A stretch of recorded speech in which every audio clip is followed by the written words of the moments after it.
I'm going to speak with you about the Waqf Amendment Act of 25. And let me clarify at the outset, since the matter is going on, it was heard today, and also the next date is 5th, and I am myself a counsel leading in that matter. I am going to strictly separate the political comment as a spokesperson and Rajya Sabha member of a party with a legal critique of the act, which is separate. And I will tell you in the legal part the principal points we are raising as grounds of attack before the Honorable Supreme Court. And none of this is intended in any manner to prejudge the issue, which has been heard at length yesterday and today, and will also be heard for further interim relief, etc. on 5th. But I will try to the best of my ability scrupulously to separate the political and the legal. But focusing more on the political, I wanted to say, and part of this we have said in Parliament, I had occasion to speak in Parliament. My able colleague spoke very well and very strongly in Parliament. So I wanted to say, friends, that this is not reform. It is retaliation in the guise of reform. It is retaliation meticulously scripted, strategically timed, and constitutionally questionable. The Waqf Amendment Act is not an exercise in efficiency as it pretends to be. It is an exercise in erasure. Behind the bland language of governance lies the bold ambition of control. Religious autonomy is being reduced to state-administered protocol, and community rights are being redrawn with bureaucratic pens. Let us be clear, this is not about improving institutions, this is about infiltrating them, controlling them and closing them. जिसे सरकार सुधार बता रही है वह दरअसल अधिकारों पर प्रहार है। वक्फ अधिनियम कोई प्रशासनिक कदम नहीं है, प्रशासनिक कार्यकुशलता का कोई कदम नहीं है, बल्कि ये एक मूल वैचारिक हमला है। इसे पढ़िए, इसे समझिए। ये कानून सुधार की भाषा में पूरी तरह से 100% नियंत्रण की नीति लाने का प्रयत्न करता है, लिखता है। यह न सिर्फ धार्मिक संस्थाओं की स्वतंत्रता पर चोट करता है, बल्कि अल्पसंख्यकों की आत्मनिर्णय स्वायत्तता की भावना को कुचलता है। ये सत्ता की दखलंदाजी को सुशासन कहकर पेश करता है। बड़ी अजीब विडंबना है। लेकिन कांग्रेस पार्टी एक पार्टी की रूप से किसी रूप में चुप नहीं रहेगी और इसको हर प्रकार से कानूनी, राजनीतिक, पार्लियामेंट, संसद के अंदर, संसद के बाहर इसका विरोध करेगी। Friends, at a political level you cannot amputate Article 26 and call it administrative efficiency. You cannot call this an amendment act, whereas in fact it is an assault on identity, an assault on autonomy, an assault on constitutional values. A board with a token Muslim representation is another form of appropriation. It's not about minorities called Muslims. It's about a messaging. It's about a message that minority institutions are fair game for state takeover. दोस्तों, जैसा मैंने कहा कि ये एक लक्ष्य से प्रेरित, एक लक्षित अतिक्रमण है, और मैंने इसमें आज भी लिखा है, आज ही छपा है उसके विषय में। लेकिन आपको संक्षिप्त बताना चाहता हूं मैं कानूनी रूप से अब, और मैं ज़्यादा इस वक्त अब राजनीति से कानून की तरफ जा रहा हूं और वापस स्पष्ट कर रहा हूं कि मैं किसी रूप से उच्चतम न्यायालय की दलीलों के ऊपर कोई निर्णय नहीं दे रहा हूं, कोई प्री जजिंग नहीं कर रहा हूं। लेकिन जो दलीलें हैं हमारी, उनका क्या तर्क है, उनका क्या उद्देश्य है, उनका क्या मतलब है, वो आपको समझाने की और आपके ज़रिए देश को समझाने का प्रयत्न कर रहा हूं। जैसा मैंने कहा कि ये स्वायत्त के इतना विरुद्ध है कि स्थापित न्यायिक सिद्धांत जितने भी हैं 1950 और 60 के दशक से, उन सब का हनन करता है और इसको उन सबको कुचलता है प्रशासनिक कार्यकुशलता के नाम पर। पहला, मैं 7-8 बिंदु आपको जल्द से गिनवा देता हूं। पहला, 2 अनुच्छेद हमारे पार्ट 3 में मानवाधिकार के विशेष रूप से बहुत महत्वपूर्ण हैं।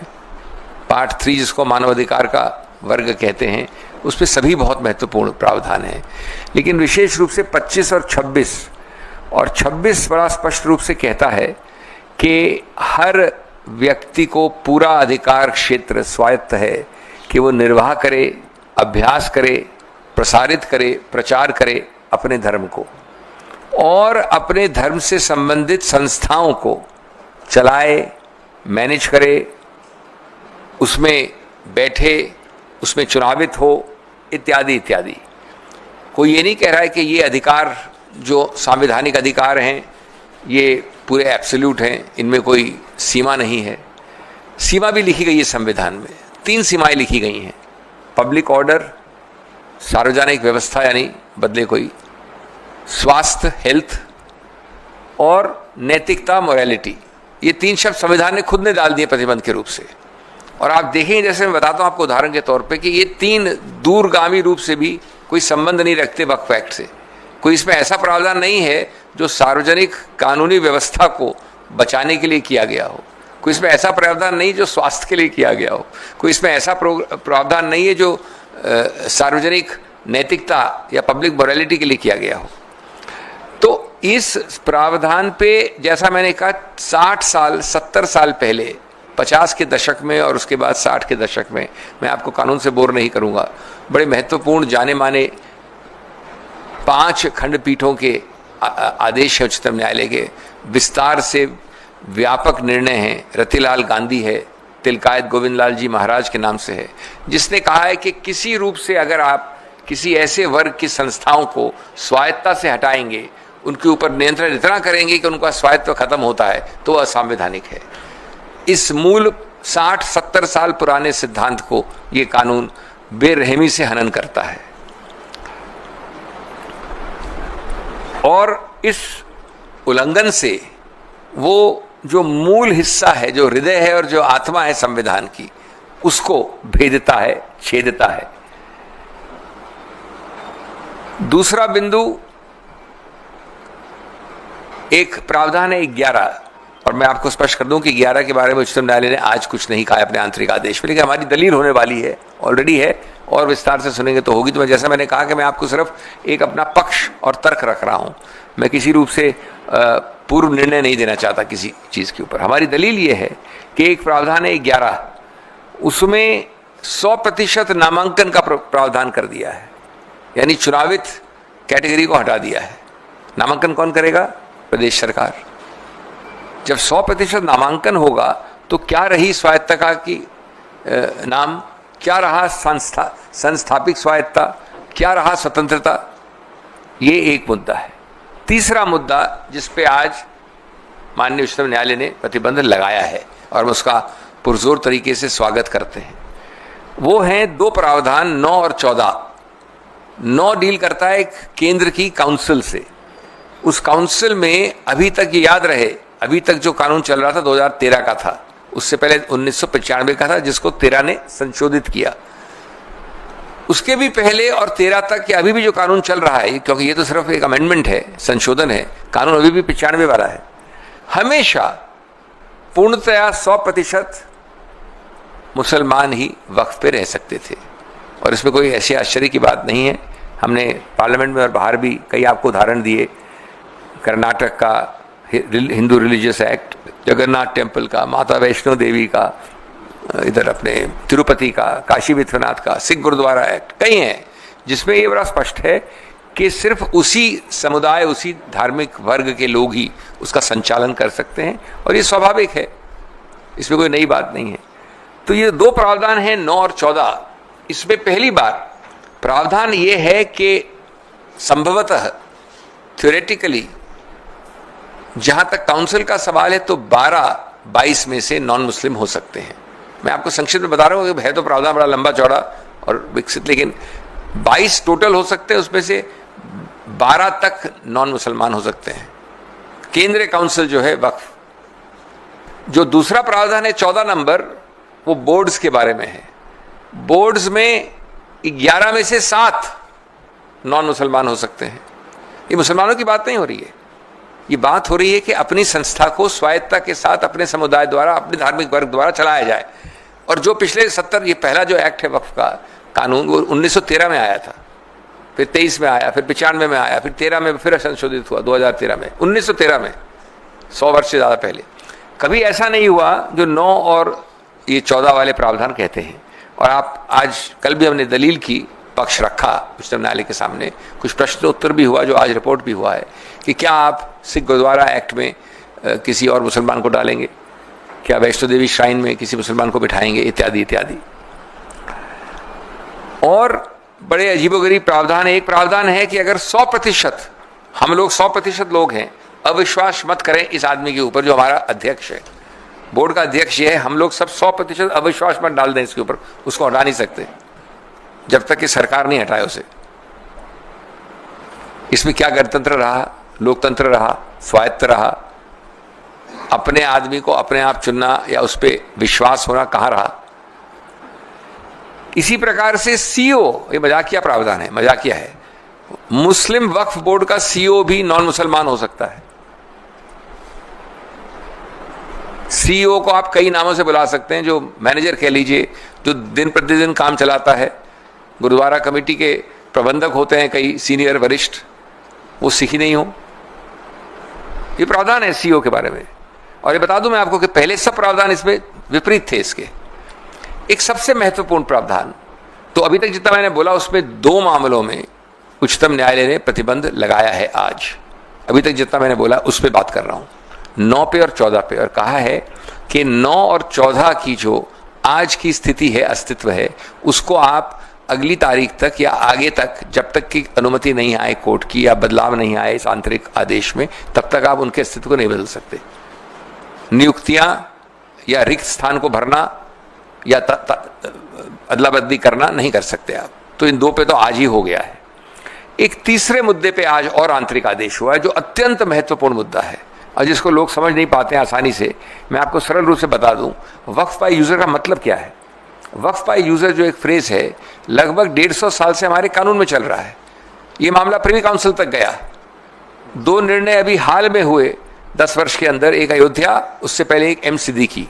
उसमें पुराने 100 वर्ष के सब निर्णय कोटेड हैं, जिनको रुचि है वो उसको खोल के पढ़ लें। और इन सब में ये कहा गया है कि वक्फ बाय यूजर सिंपली यही है कि आदमी अपने उद्देश्य द्वारा, अपने कार्य द्वारा, अपने कर कमलों द्वारा, अपने बोलने द्वारा, अपने दर्शाने द्वारा एक वक्फ बना सकता है। ये आवश्यक नहीं है कि वो लिखित रूप से उसको प्रमाणित करे, एक रजिस्टर्ड डीड बनाए, एक डॉक्यूमेंट उपजाए। और ये हक मुसलमान का वक्फ के विषय में सैकड़ों साल पुराना है। अब इस संदर्भ में इसमें एक प्रावधान था हमेशा 100 साल से, 1913, 1923, 1995, 2013 में 3R एक प्रोविजन, 3R, जिसमें वक्फ बाय यूजर को देखा गया था, संज्ञान लिया गया था, उसको माना गया था, उसके अस्तित्व को, जो कि 100 साल पुराना केस लॉ में है। एक पेन की स्याही के एक टिक से वो पूरा 3R को डिलीट कर दिया। इसमें डिलीट का मतलब है कि वक्फ बाय यूजर का आज कानूनी कोई अस्तित्व नहीं, अगर आप कानून को पढ़ें जैसा है आज।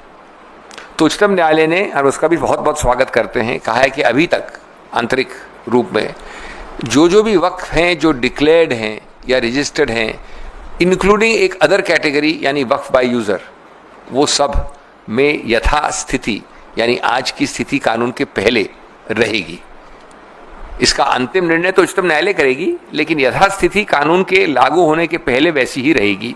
ये एक तीसरा आंतरिक आदेश है।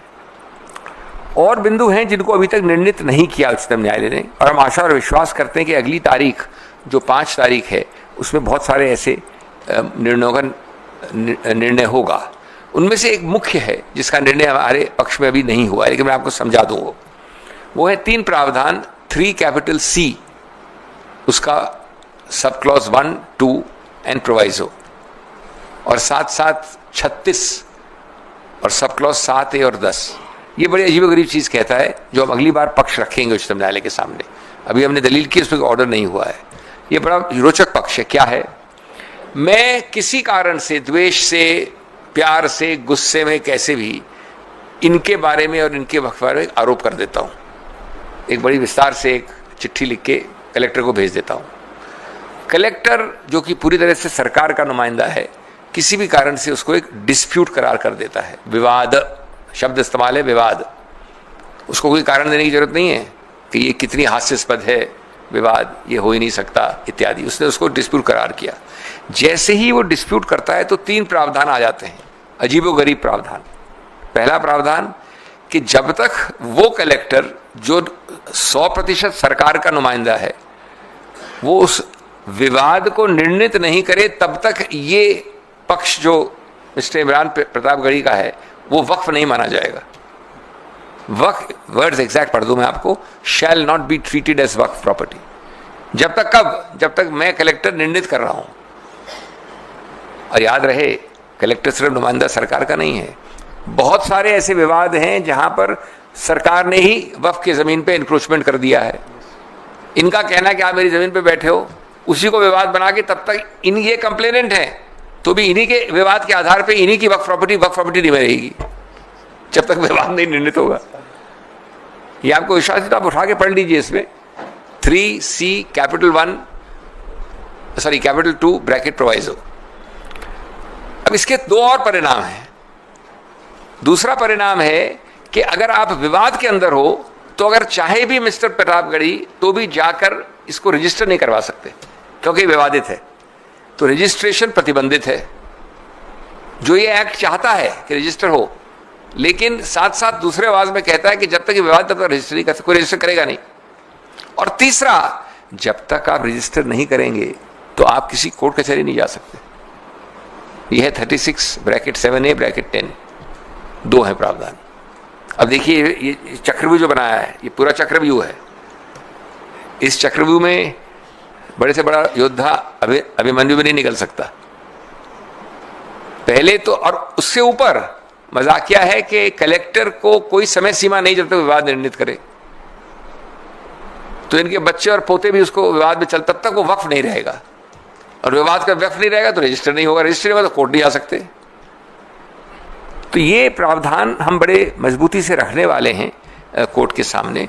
और प्रावधान है जिनका मैं अभी आपको लिमिटेशन का और एंशिएंट मॉन्यूमेंट्स एक्ट का, उसके बारे में आपको ट्रबल नहीं करूंगा। लेकिन मैं सिर्फ, मेरा अभिप्राय, मेरा उद्देश्य एक ही था, ये बताना कि ये एक बहुत सब्सटेंटिव, मजबूत, तथ्यों पे आधारित, कानून के महत्वपूर्ण तर्कों पे आधारित एक याचिकाएं हैं। कई सारी याचिकाएं हैं। ये कोई ऐसा नहीं है कि किसी के स्वप्न लोक से इजाद हुआ कोई एक फ्रिवलस, फॉल्स, वेक्सेशियस तरह का याचिका है। और ये मुद्दे गंभीर हैं। जैसा मैंने कहा, 3 मुद्दों पे जो आंतरिक आदेश हुआ उसको हम स्वागत करते हैं। हम मानते हैं कि ये कानून ये विडंबना बनाता है कि जैसा मैंने अपनी संसद की भाषण में कहा था कि मिट्टी मेरी, मकान मेरा, इबादत मेरी, निशान मेरा। मिट्टी मेरी, मकान मेरा, इबादत मेरी, निशान मेरा, फिर भी कहते हैं सबूत दे कि हक है तेरा। तो ये जो विपरीत रूप से ये बदलता है पूरा सिस्टम, ये बहुत आपत्तिजनक है। दोस्तों, मैं ये सिर्फ कहना चाहूँगा कि we are not here to defend just one community. Don't treat it as a community specific issue. We are here to defend a constitutional principle. The constitutional principle is that the rights, like Article 26, cannot be sacrificed at the altar of majoritarian convenience. People forget that the constitutional rights are rights against the majority. If there were rights for the majority or not against the majority, there will be no need for constitutional rights. What is the need for it? Today it is the Waqf, friends. Tomorrow it could be your shrine, your institution, your faith, and even your voice. The act is not just legally flawed, it is morally vacuous, it is morally vacant. It takes the soul of religious freedom and stuffs it into a file marked subject to approval.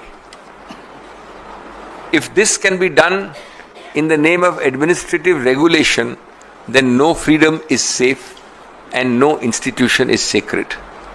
This is not the future which our framers envisioned, and it is not the future which the Congress party will allow, subject to the court orders. ये सिर्फ मामले को मुसलमान या अल्पसंख्यक की नज़र से देखना सही नहीं होगा. ये मामला निश्चित रूप से उनके संबंध का है, लेकिन ये संविधान की आत्मा का सवाल है सर्वोपरि रूप से. अगर आज एक समुदाय के धार्मिक संस्थानों पर कब्जा हो सकता है, तो कल हर अल्पसंख्यक संस्था खतरे में होगी. ये विधेयक संविधान की बराबरी की भावना को पर आक्रमण करता है और ये धार्मिक स्वतंत्रता को सरकारी मंजूरी से जोड़ने की कोशिश करता है.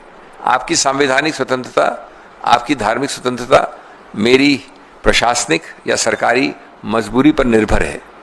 अगर हम आज नहीं बोलेंगे तो कल बोलने का हक शायद हम सबसे भी छिन जाएगा.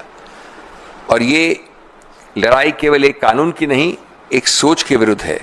अधिकारों को रियायत और पहचान को शक समझती है. ये हमारा मूल इस पे विरोध है. Friends, all I would say is that it's a very important event, and we are, as a political party, extremely grateful to the Supreme Court for having spent considerable time yesterday, almost full 2 hours, more than 2 hours, and then again at the request of the government taken it up again today and passed an interim order, which will of course be subject to further hearing on the 5th. And we believe that this is an extremely important step towards the restoration of constitutional principle, constitutional morality, and constitutional correctness and rightness. Thank you.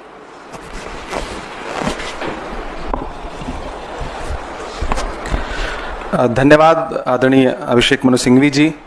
सबसे पहले तो आपने जिस मजबूती के साथ आज पक्ष रखा माननीय उच्चतम न्यायालय में, उसके लिए मैं आपका आभार व्यक्त करता हूं. मैं एक याचिकाकर्ता भी रहा हूं इस मामले में. तो आज माननीय उच्चतम न्यायालय का जो अंतरिम राहत का आदेश है, उस पर मैं माननीय उच्चतम न्यायालय का शुक्रिया भी अदा करता हूं और राहत की सांस भी लेता हूं कि वक्फ कानूनों में जो संविधान विरोधी संशोधन किए गए थे, उस पर आज माननीय उच्चतम न्यायालय ने कई सारे बिंदु हैं जिस पर रोक लगाई है अगले आदेश तक. तो जेपीसी में जो सुझाव विपक्ष के तमाम सांसदों ने दिए थे, जिसे नकार दिया गया था, संसद में बहस के दौरान लोकसभा और राज्यसभा में जो सुझाव विपक्ष के सांसदों ने अपने डिबेट के दौरान रखे थे, जिनको नकार दिया गया था, सरकार ने बिल्कुल नहीं सुना था, उन तमाम पहलुओं को लेकर के कई सारे याचिकाकर्ता जो माननीय उच्चतम न्यायालय की चौखट तक गए. तो आज माननीय उच्चतम न्यायालय ने जो फैसला दिया है, हम उस अंतरिम राहत के लिए उनका शुक्रिया अदा करते हैं और हमें पूरा विश्वास है कि आने वाली अगली सुनवाई में हमें और राहत मिलेगी, क्योंकि यह संविधान के मूल पर हमला था. किसी धर्म विशेष, किसी वर्ग विशेष का मामला नहीं था. यह संविधान की जीत है. और हम बतौर कांग्रेस पार्टी, मैं बतौर अल्पसंख्यक विभाग के अध्यक्ष के और एक सांसद के बतौर मैं ये कहता हूं कि कांग्रेस पार्टी ने संविधान बनाने, बचाने और संवारने की पूरी जिम्मेदारी हमेशा उठाई है और उसे हमेशा उठाएगी. तो आज के इस फैसले पर मैं बहुत आभारी हूं माननीय उच्चतम न्यायालय का और इस फैसले का स्वागत करता हूं खुले मन से. और अभिषेक मनु सिंघवी जी का धन्यवाद कि बहुत जोरदार तरीके से आपने माननीय उच्चतम न्यायालय के समक्ष दलीलें रखी, जिसको बहुत सारे बिंदुओं पर माननीय उच्चतम न्यायालय सहमत रहे. तो आप सारे मीडिया के साथियों का आभार भी प्रकट करते हैं. ये मसला किसी एक वर्ग विशेष का नहीं है. जलते घर को देखने वालों फूस का छप्पर आपका है, उसके पीछे तेज हवा है, आगे मुकद्दर आपका है. उसके कत्ल पे मैं भी चुप था, मेरा नंबर अब आया, मेरे कत्ल पे आप भी चुप हैं, अगला नंबर आपका है. तो एक एक करके संविधान को कुचलने की हर सरकारी कोशिश के खिलाफ इस देश के हर नागरिक को खड़ा होना पड़ेगा. बहुत बहुत धन्यवाद. माननीय अभिषेक मनु सिंघवी जी, कुछ और पॉइंट्स अगर रखना चाहें. हमेशा की तरह बहुत बहुत धन्यवाद इमरान जी. अब संक्षेप में इसी मुद्दे पे कोई प्रश्न है तो बताएं। ठीक है, आज आप लोग बड़े शांत हैं, बहुत आश्चर्य की बात है। हाँ, इसी मुद्दे पे लेटर ये कुछ नहीं थी। हाँ, I'll come to you. So what I want to understand is, this argument with respect to Waqf by user, that a large portion of land has been in different parts of the country taken over by certain Waqf boards. For instance, the hot topic right now being the Kerala issue, Ernakulam. What is the nitty-gritty of this logic which is being given by the government? Even when the bill was piloted, Home Minister mentioned the Munambam controversy, where they are saying that 400 acres of ancestral land belonging to Christians and Hindus is under the State Waqf Board. Now that's one of the issues. Let me answer very briefly. You asked an important question, but I won't get into details. First and foremost, the Honorable Home Minister, as he did in Parliament, forgot that he was speaking about the constitutional validity of the act. Just like we are also in asking this question, I don't mean you, but the people who ask this question are forgetting that what we are arguing in the Supreme Court is the constitutional validity of the act. A constitutional validity of the act will not be judged by a stray abuse, supposedly true, I am not saying it is true, in Kerala or Kashmir or Paschim Bengal or Gujarat. The validity of a law is judged by its language, its effect, its reach, its possible consequences, not by how an individual violates it, distorts it, or mangles it. That's point one. Point two, an emotive argument was made in my presence when I was also one of the main speakers in Parliament, that if you don't pass this kind of law, Parliament is also Waqf. Your house is also Waqf, my house is also Waqf. Somebody said the Supreme Court is also Waqf. Will you decide this validity like this, of this law? This is the same argument, I am very sorry to say, which the Honorable Prime Minister in his rally said about Mangal Sutra and the family gold and silver. Let me assume that a foolish man claims that the Taj Mahal is Waqf, or a foolish man claims that my house or the Supreme Court is Waqf. Does that validate this law, or does it destroy this law? That will be dealt with individually in a particular case. So this is a deliberate attempt to mislead, misinform, create an aura where people are prejudiced in their minds, a certain hate is generated, and it is complete, and it is known to the speakers who say this, and yet they say it. जी sir, अंतिम आदेश जो आज आया है, कि आप लोगों की जीत है या सरकार की हार है? देखिए, मैं इन मामलों में बहुत कुछ कह सकता हूं, लेकिन आप देखेंगे कि मेरे शब्द बहुत सीमित हैं, बहुत नियंत्रित हैं और बहुत अनुशासन से भरे हुए हैं। हमारी जीत और उनकी हार की बात नहीं है। जो आदेश है, आंतरिक आदेश उच्चतम न्यायालय को मैं आपके सामने रख दिया, 3 बिंदुओं का आदेश है। हमारे बिंदु 3-4 और हैं, उन पर निर्णय अभी नहीं दिया गया है, उसमें आंतरिक आदेश नहीं हुआ है। निश्चित रूप से जो यथास्थिति कानून के पहले दिन थी, एक दिन पूर्व, वो इन 3 बिंदुओं पे उच्चतम न्यायालय ने पुनर्स्थापित की है, तो वो बहुत अच्छी बात है, हम उसका स्वागत कर रहे हैं।